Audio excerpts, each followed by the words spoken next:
हलक रखते, चेहरे मुंह को और नाक को बंद कर लेते। किसी ने सवाल किया मौला तहतुल हनक क्यों रखते हैं, सिर्फ आंखें नजर आती हैं?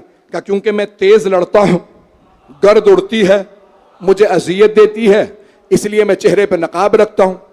तो अज़ान गिरामी मौला की आंखें बहुत बड़ी बड़ी थीं, और जब आप जुल्फ़िकार में हाथ डाल के कहते थे ना अल्लाह अकबर, तो दांतों को भींच लेते थे और आपकी ये जो सफेदी है ना आंखों की, वो सुर्ख हो जाती थी, बड़े बड़े सूरमा का पित्ता पानी हो जाता था।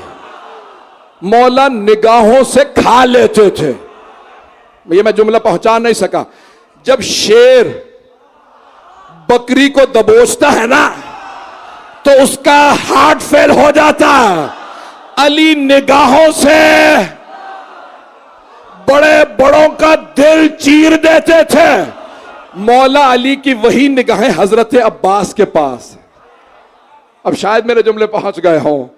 हजरत अब्बास की आंखें बहुत खूबसूरत, जनाब अब्बास का कद बहुत बड़ा था, खूबसूरती मशहूर थी।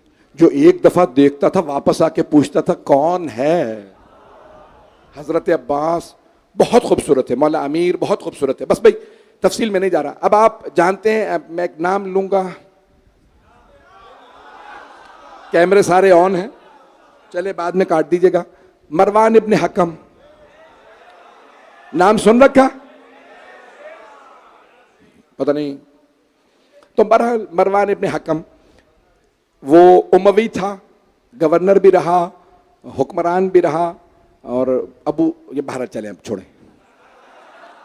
तो अब वो उमवी था, बनु उमैया में से था। तो बनु उमैया आप जानते हैं ना कि चाहे जितने लंबे कद हों, दिल बड़े छोटे छोटे से थे। मरवान अपनी फौज के साथ सिफ़ीन में आया हुआ था। उसने देखा कि कहीं सामने से हैदर कर्रार आ गए, और पहचाना कैसे? जुल्फ़िकार से। उसने फौज से कहा कि रास्ता तलाश करो भागने का। लड़ने वाला मैदान तलाश करता है लड़ने के लिए, बुज़दिल रास्ता तलाश करता है भागने के लिए। मैं चलिएगा पढ़ दूं या भाई सब है ना? तो अज़ान गिरामी में क्या हुआ कि उसने, मरवान ने, इतनी बड़ी फौज थी, उसने कहा, लोग सिपाहियों ने कहा इतना बड़ा लश्कर है, एक हैदर करार, वो भी सफेद दाढ़ी। उन्होंने कहा तुम्हें नहीं पता, मैं जवानी में देख चुका हूं। तलवार ना भी हो ना, हाथ से, मैं नाम नहीं लूंगा, किसी एक बड़े को थप्पड़ रसीद किया था गहवारे से, पूरी जिंदगी